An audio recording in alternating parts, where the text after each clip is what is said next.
Most people think of happiness as essentially a selfish issue. I want to be happy, and I want to be happy for me. I'd like to suggest that, in fact, happiness is far, far more than a selfish desire. In fact, it is a moral obligation. I know that most people have never thought of happiness in this way. Neither did I, to tell the truth, for much of my life. I thought that happiness, and especially the pursuit of happiness, was all about oneself. But it isn't. Whether or not you're happy, and most importantly, whether or not you act happy, is about altruism, not selfishness, because it is about how we affect others' lives. And that's what makes it a moral issue. Ask anybody who was raised by an unhappy parent whether or not happiness is a moral issue, and I assure you the answer will be yes. It is no fun being raised by an unhappy parent, or being married to an unhappy person, or being the parent of an unhappy child, or working with an unhappy coworker. Our happiness affects others profoundly. That's why happiness is a moral obligation. We are morally obligated to at least act as happy as possible, even if we don't feel happy. People can't be guided by feelings because it is how we act that affects others, not how we feel. A good analogy to bad moods is bad breath. Why do we brush our teeth multiple times every day? It's not only because of hygiene, it's because we want to present good breath to anybody who we come into contact with. Well, the same thing holds true for our moods. A bad mood should be regarded exactly as we regard bad breath. Why are you inflicting it on me, or why am I inflicting it on you? It's just not right.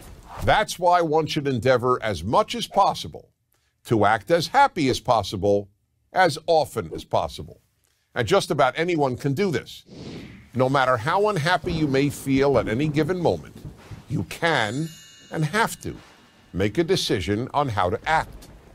We may not be free to control whether we feel sad or happy, but we are free to control whether or not we present a happy countenance to others. That doesn't mean we don't share how we feel with our best friends, including hopefully our spouse. Of course we can, and without overdoing it, we should. You know, I'm really sad. I had this problem at work today. I have this problem with my marriage. I have this problem with my kid. I have this problem with my parents. But you don't inflict a bad mood on anybody. That's a different thing altogether. We all have the capacity to control how we express ourselves, no matter how we feel. I can prove it. Imagine someone who is just acting miserably to his or her spouse when somebody comes to the door. Have you ever noticed how nicely such a person will treat the stranger? How are they able in a split second to go from inflicting their awful mood on their spouse to acting beautifully toward the stranger who's at the door? Obviously, we can control our moods. Or how about this? Let's say you are chronically in a bad mood and I offered you $10,000 a week not to be in a bad mood.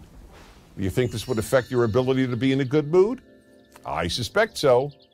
And to be honest, we even have the power to affect how we feel, not only how we act.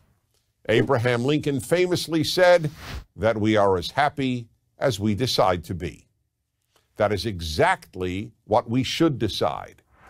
Being happier is good for us, and it is what we owe everybody who is in our lives. Becoming happier is another great benefit of acting happy. The happier we act, the happier we will feel. We think that our actions are determined by our feelings, but we have the power to achieve the opposite, to shape our feelings by our actions.